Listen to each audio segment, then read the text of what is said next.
तो आज का जो हमारा लेक्चर है वो हम स्टार्ट करेंगे यूज़र इंटरफेस से। ठीक है, तो यूज़र इंटरफेस होता क्या।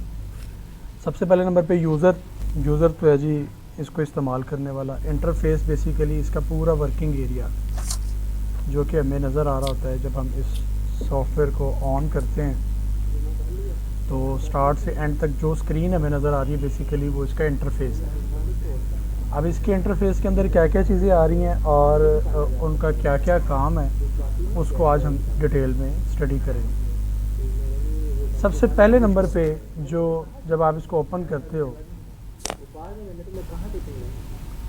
जिसमें आपको आर यानी रेविट का लोगो लिखा हुआ नज़र आ रहा है। ठीक है, ये है एप्लीकेशन मेन्यू।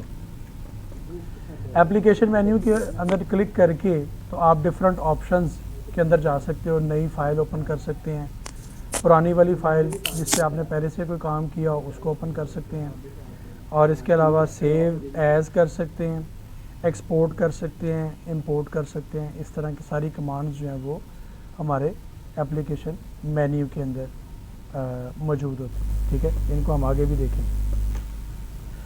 एप्लीकेशन मेन्यू के बिल्कुल साथ एक छोटी सी बार मौजूद होती है जिसको हम कहते हैं क्विक एक्सेस टूल बार। अच्छा, ये मैं आगे आपको दिखाता हूँ। ये एप्लीकेशन मेन्यू बेसिकली इसके अंदर नई फ़ाइल, पहले से मौजूद फ़ाइल के अंदर काम करने के लिए ओपन की ऑप्शन, और उसके बाद जैसे जैसे वक्तन फ़वक्तन काम करते जाते हैं अपने काम को हर 5 मिनट 10 मिनट बाद आपने सेव लाजमी करना होता है ताकि आपका डाटा जो है वो ज़ाया ना हो। इसके अंदर और भी हमें ऑप्शंस मिलेंगी, जैसे कि हम अगर हमने कोई प्रिंटिंग वगैरह करनी है तो प्रिंटिंग का जो डायलॉग बॉक्स है वो भी इसके अंदर मिलेगा, और अगर हमने कोई एक्सपोर्ट करना है जैसे PDF, JPEG या इसके अलावा किसी और फॉर्मेट में, तो उसकी भी ऑप्शन हमें यहाँ पे एप्लीकेशन मेन्यू में मिलेगी। अच्छा, एप्लीकेशन मेन्यू के बिल्कुल साथ टॉप पे मैंने आपको बताया था क्विक एक्सेस टूल बार। ठीक है, अब क्विक एक्सेस टूल बार जैसे कि नाम से ही पता चल रहा है कि ऐसी टूल बार जिसके अंदर ऐसे टूल्स हैं जिनको हम क्विकली एक्सेस कर सकते हैं। ठीक है मतलब कि जो मेजर काम करते हुए बजाय हमें मेन्यू के अंदर जाके तो ये टूल्स या ढूंढने पड़ें, तो हम क्विकली यहाँ से इसको एक्सेस कर सकते हैं। जैसे इसके अंदर सबसे पहला बटन जो आ रहा है वो आ रहा है ओपन फाइल का। कोई पहले से कोई फ़ाइल आपने जिस पे काम किया हुआ है उसको आपने ओपन करना है तो आप इस बटन से जो है वो कर सकते हैं। दूसरे नंबर पे सेव है।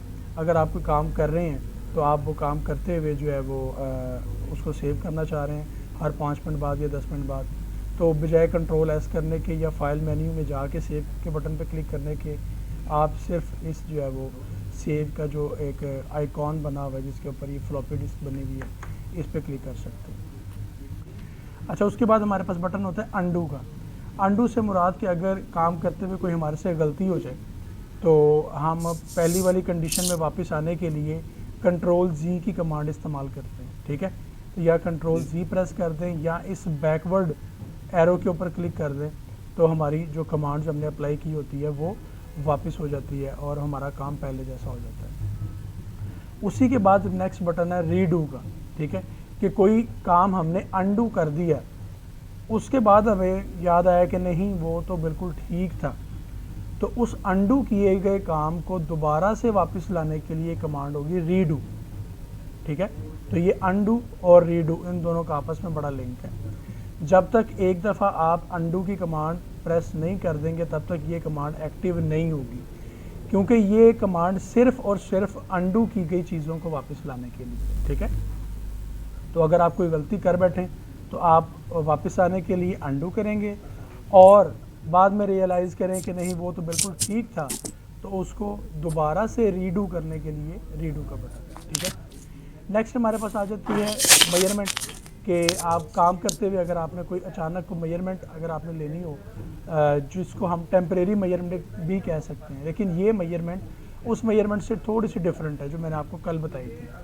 उसमें तो ये था कि आपने किसी ऑब्जेक्ट को जब सेलेक्ट करना है तो उसके आसपास की इन्फॉर्मेशन उसने खुद ही आपको बता देनी, लेकिन अगर कोई इजाफी इन्फॉर्मेशन या इजाफी पैमाइश जो कि उनके अंदर नज़र नहीं आ रही वो आपको चाहिए हो तो आप इस डायमेंशन के ऊपर क्लिक करके तो वहाँ से डायमेंशन हासिल कर सकते हैं। अच्छा, जैसे ही आप कमांड ख़त्म करेंगे ये डायमेंशन की, तो आपकी वो पैमाइश जो है वो गायब हो जाएगी या ख़त्म हो जाएगी। ठीक है, तो ये सिर्फ टेम्परेरी तौर पे आपको जो है वो आसानी प्रोवाइड करती है किसी भी दो चीज़ों के दरमियान डिस्टेंस या डायमेंशन मालूम करने के लिए। इसी तरह इसके बाद मेजरमेंट्स। अब ये वाली मेजरमेंट्स जो हैं ये बिल्कुल एक्चुअल मेजरमेंट्स हैं जो कि हम वर्किंग ड्राइंग के अंदर मेंशन करते हैं। ठीक है, तो ये डायमेंशन आप यहाँ से भी लगा सकते हो, इसकी हम कमांड्स वगैरह भी पढ़ेंगे, आप वहाँ से भी पूरे प्रोजेक्ट के अंदर मेजरमेंट्स वगैरह मेंशन कर सकते हैं।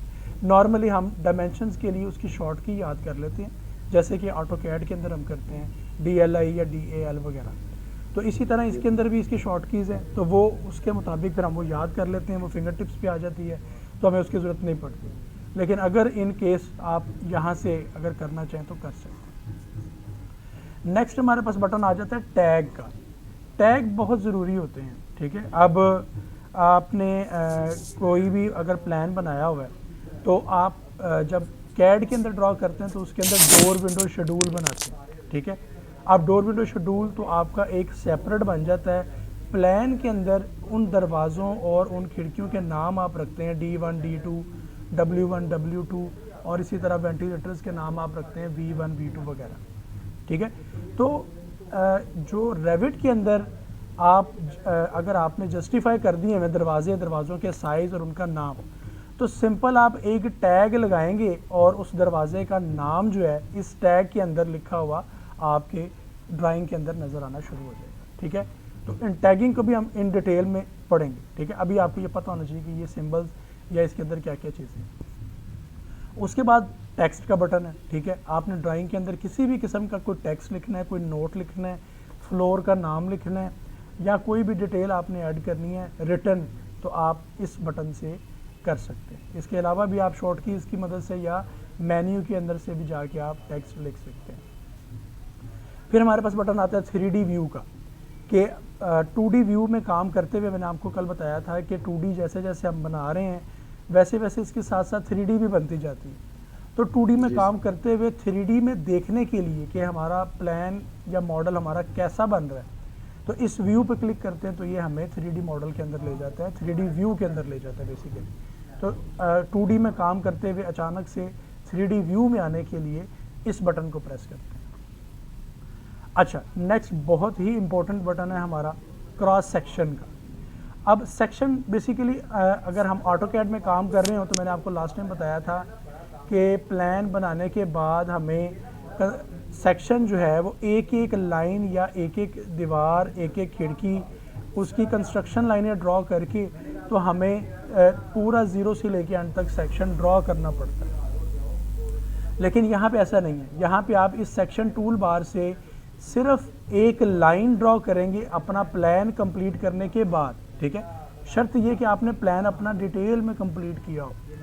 प्लान कंप्लीट करने के बाद आप अपने प्लान पे सिर्फ एक सेक्शन लाइन ड्रॉ करते हैं तो आपका पूरे का पूरा सेक्शन जो है वो जनरेट हो जाता है, जिसमें दीवारें आपको कटी हुई नज़र आ रही होती हैं, फर्श कटे हुए नज़र आ रहे होते हैं, खिड़कियाँ कटी हुई नज़र आ रही होती हैं, दरवाजे और इस तरह ऊपर टॉप रूफ और नीचे फाउंडेशन आपको कटी हुई जो है वो नज़र आ रही होती है। तो आपको इसमें सेक्शन की लाइनें ड्रॉ करके नए सिरे से वो सेक्शन बनाने की ज़रूरत नहीं पड़ती, सिर्फ आप एक लाइन ड्रॉ करते हैं और आप सेक्शन की ड्राइंग ले लेते हैं। लेकिन उसके अंदर आपने डायमेंशंस खुद लगानी होती हैं। अगर कोई टेक्स्ट लिखना है उसके अंदर वो आपने खुद करना होता है, और इसके अलावा अगर कोई कलर्स करने हैं, कोई डिटेल ऐड करनी है तो वो आपने उसके अंदर खुद बाद में करना होता है। आपको इनिशियल जो लाइंस होती हैं आपकी स्लैब की, आपके फ्लोर की, आपकी दीवारों की और खिड़कियां, दरवाजे, वो सारी लाइनें आपको वर्किंग करके एक्चुअल हाइट्स के मुताबिक वो आपको प्रोवाइड कर देता है। ठीक है, तो इसको हम डिटेल में भी सेक्शन के ऊपर पूरा लेक्चर में इंशाल्लाह ताला वो करेंगे। नेक्स्ट बटन हमारे पास है थिन लाइन और थिक लाइन का।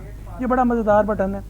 आपको पता होगा कि जब हम ड्राइंगों के प्रिंट्स निकालते हैं तो उसके अंदर जो लाइनें कटी हुई होती हैं या जो दीवारों की लाइनें होती हैं उसको हम थोड़ा सा थिक दिखाते हैं ताकि पढ़ने वाले को या देखने वाले को ड्राइंग के अंदर थोड़ा सा डिफरेंस नज़र आ रहा हो। खिड़कियों की लाइनें या डायमेंशंस की लाइनें जो होती हैं वो थोड़ी सी थिन होती हैं, वो पतली लाइनें होती हैं, और दीवारों की लाइनें थोड़ी सी मोटी होती हैं। ठीक है। तो इसमें भी बाय डिफ़ॉल्ट आपकी जो दीवारों की लाइनें होंगी वो थिक होंगी, लेकिन अक्सर काम करते हुए आपको थिक लाइनें इरिटेट करना शुरू कर देती हैं जब वो ओवरलैप करती हैं एक दूसरे के ऊपर। तो आपको अक्सर ये होता है कि इस लाइन के नीचे कोई ऑब्जेक्ट छुपा हुआ ना रह जाए, तो उसको टेम्परेरी तौर पर ऑफ करने के लिए या टेम्परेरी तौर पर उसको थिक करने के लिए, थिक को थिन और थिन को थिक करने के लिए ये कमांड यूज़ होती है, थिन लाइन और थिक लाइन। इसका मैं छोटा सा आपको यहाँ पे डेमो भी दिखा देता हूँ कि जैसे अगर आप ये नोट करें तो ये सारी लाइनें इस वक्त एक ही सीक्वेंस के अंदर है, ठीक है। मतलब कि लाइनों की थिकनेस एक जैसी है हर जगह पे। जैसे ही मैं इसको ऑफ करूँगा, आप नोट करें जो दीवारों की बाउंड्री लाइन आ रही है वो थिक हो गई है, वो मोटी हो गई है, जैसा कि हमें प्रिंटिंग के अंदर नज़र आती है, ठीक है। अब अगर आप गौर करें तो ये इतनी मोटी हो गई है कि इसके अंदर हमें प्लास्टर की लेयर नज़र ही नहीं आ रही, ठीक है।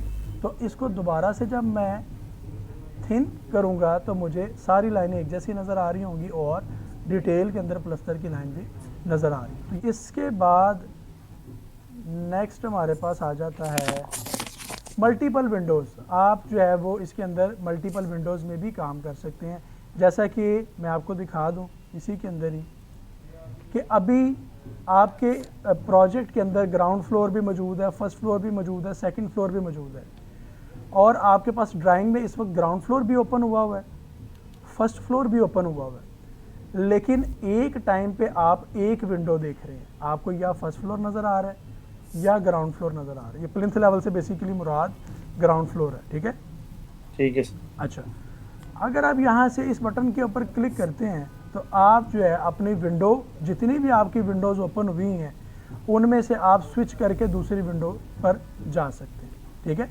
मतलब कि अगर ये प्लिंथ लेवल वाली विंडो ओपन हुई है, नेक्स्ट पे आ रहा है फर्स्ट फ्लोर, अब यहाँ से क्लिक करके आप अपनी अगली विंडो के ऊपर जा सकते हैं। अच्छा, इनमें से अगर कोई आपने ऑप्शन ऑन या ऑफ़ करनी हो तो ये लास्ट में एक बटन दिया गया है, यहाँ से आप कोई भी ऑप्शन जो है वो ऑन या ऑफ़ कर सकते हैं, आपकी अपनी मर्ज़ी है। वो डायमेंशन वाली अगर आप जो है वो ऑफ़ करना चाहते हैं तो यहाँ से ऑफ़ करेंगे तो आप देखेंगे कि यहाँ से डायमेंशन वाली जो ऑप्शन है वो ऑफ़ हो गई है, ठीक है। तो आपकी अपनी चॉइस है कि आप कौन कौन सी ऑप्शन यहाँ पे रखें और किस किस को आप डिलीट कर दें।